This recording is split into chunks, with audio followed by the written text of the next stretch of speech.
Exodus chapter 32. The golden calf. When the people saw that Moses was so long in coming down from the mountain, they gathered around Aaron and said, "Come, make us gods who will go before us. As for this fellow Moses, who brought us up out of Egypt, we don't know what has happened to him." Aaron answered them, "Take off the gold earrings that your wives, your sons, and your daughters are wearing, and bring them to me." So all the people took off their earrings and brought them to Aaron. He took what they handed him and made it into an idol cast in the shape of a calf, fashioning it with a tool. Then they said, "These are your gods, Israel, who brought you up out of Egypt." When Aaron saw this, he built an altar in front of the calf and announced, "Tomorrow there will be a festival to the Lord." So the next day, the people rose early and sacrificed burnt offerings and presented fellowship offerings. Afterward, they sat down to eat and drink and got up to indulge in revelry. Then the Lord said to Moses, "Go down, because your people, whom you brought up out of Egypt, have become corrupt. They have been quick to turn away from what I commanded them, and have made themselves an idol cast in the shape of a calf. They have bowed down to it and sacrificed to it, and have said, 'These are your gods, Israel, who brought you up out of Egypt.'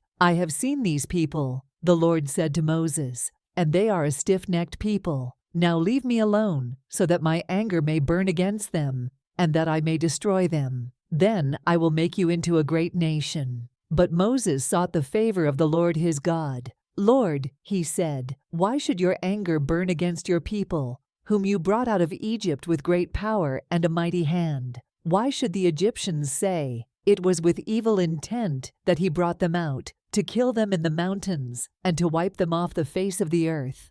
Turn from your fierce anger, relent, and do not bring disaster on your people. Remember your servants Abraham, Isaac, and Israel, to whom you swore by your own self. I will make your descendants as numerous as the stars in the sky, and I will give your descendants all this land I promised them, and it will be their inheritance forever." Then the Lord relented and did not bring on his people the disaster he had threatened. Moses turned and went down the mountain with the 2 tablets of the covenant law in his hands. They were inscribed on both sides, front and back. The tablets were the work of God. The writing was the writing of God, engraved on the tablets. When Joshua heard the noise of the people shouting, he said to Moses, "There is the sound of war in the camp." Moses replied, "It is not the sound of victory. It is not the sound of defeat.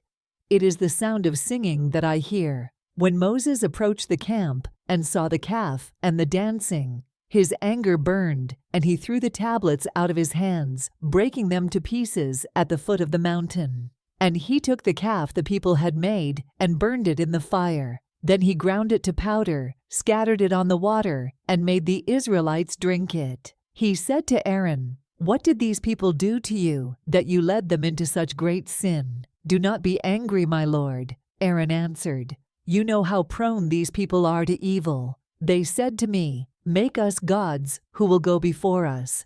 As for this fellow Moses, who brought us up out of Egypt, we don't know what has happened to him." So I told them, "Whoever has any gold jewelry, take it off." Then they gave me the gold, and I threw it into the fire, and out came this calf. Moses saw that the people were running wild, and that Aaron had let them get out of control, and so become a laughingstock to their enemies. So he stood at the entrance to the camp and said, "Whoever is for the Lord, come to me." And all the Levites rallied to him. Then he said to them, "This is what the Lord, the God of Israel, says. Each man strap a sword to his side. Go back and forth through the camp, from one end to the other, each killing his brother and friend and neighbor." The Levites did as Moses commanded, and that day about 3,000 of the people died. Then Moses said, "You have been set apart to the Lord today, for you were against your own sons and brothers, and he has blessed you this day."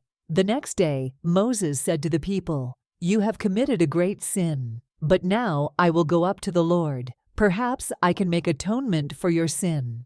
So Moses went back to the Lord and said, "Oh, what a great sin these people have committed. They have made themselves gods of gold. But now, please forgive their sin. But if not, then blot me out of the book you have written." The Lord replied to Moses, "Whoever has sinned against me, I will blot out of my book. Now go, lead the people to the place I spoke of, and my angel will go before you. However, when the time comes for me to punish, I will punish them for their sin." And the Lord struck the people with a plague because of what they did with the calf Aaron had made.